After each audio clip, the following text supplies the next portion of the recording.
మోకాళ్ళ మరియు నడుము నొప్పులకు చిన్న ఇంజెక్షన్ ద్వారా పరిష్కారం. డాక్టర్ ప్రకాష్ గుడిపూడి 18 సంవత్సరాల అనుభవం. సంప్రదించండి elite spine and pain management centre Manikonda, Hyderabad. BRS కు మరో షాక్.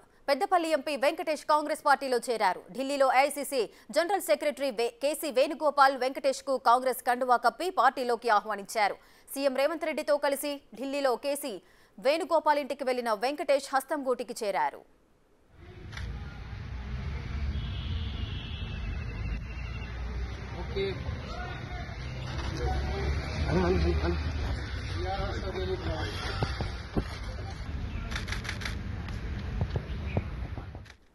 తెలంగాణలో బీఆర్ఎస్ ఓడిపోయి కాంగ్రెస్ అధికారంలోకి వచ్చాక ఇటీవల చాలా మంది బీఆర్ఎస్ ఎమ్మెల్యేలు సీఎం రేవంత్ రెడ్డిని కలిశారు. దాంతో బీఆర్ఎస్ అధిష్టానం ఒక్కసారిగా ఉలిక్కిపడింది. వెంటనే అప్రమత్తమై అభివృద్ధి కోసమే సీఎం రేవంత్ రెడ్డిని కలిశామని చెప్పాలంటూ బలవంతంగా ప్రెస్ మీట్లు పెట్టించింది. గులాబీ బాస్ ఆదేశాల మేరకు కొందరు బీఆర్ఎస్ ఎమ్మెల్యేలు అలాగే చెప్పగా మరికొందరు మాత్రం మౌనంగా ఉండిపోయారు. బీఆర్ఎస్ ఎమ్మెల్యేలే కాంగ్రెస్ వైపు చూస్తున్నారని ఇప్పటిదాకా అంతా అనుకున్నారు. కానీ ఇప్పుడు బీఆర్ఎస్ ఎంపీలు కూడా కాంగ్రెస్ లో చేరేందుకు ఆసక్తి చూపుతున్నారని తేలిపోయింది. పెద్దపల్లి ఎంపీ వెంకటేష్ హస్తం గూటికి చేరడమే దీనికి నిదర్శనం.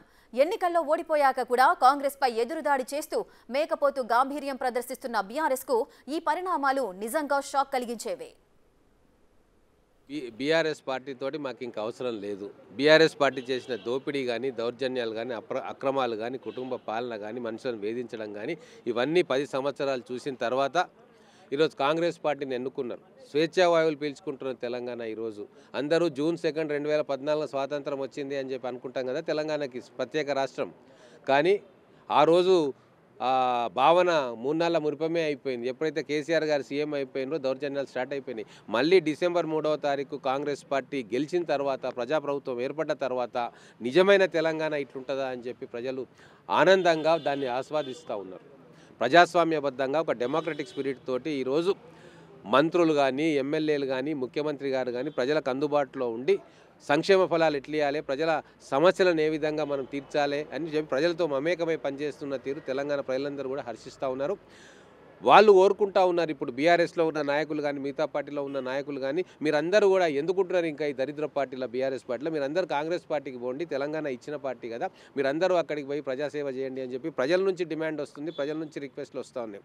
అందుకే ఈరోజు చాలామంది నాయకులు ఆ కుటుంబ పాలనతోటి, వాళ్ళ ఆధిపత్యంతో విసిగిపోయిన నాయకులు వాళ్ళందరూ కూడా కాంగ్రెస్కు రానికి సిద్ధంగా ఉన్నారు. అలాగే వెంకటేష్ నేత విద్యాధికుడు గతంలో ఎక్సైజ్ సూపరింటెండెంట్గా ఉండి కాంగ్రెస్ పార్టీలోంచి పోటీ చేసి అనివార్య కారణాల వల్ల అక్కడ లోకల్ పాలిటిక్స్ తోటి బీఆర్ఎస్కు పోయి ఎంపీ అయిండు.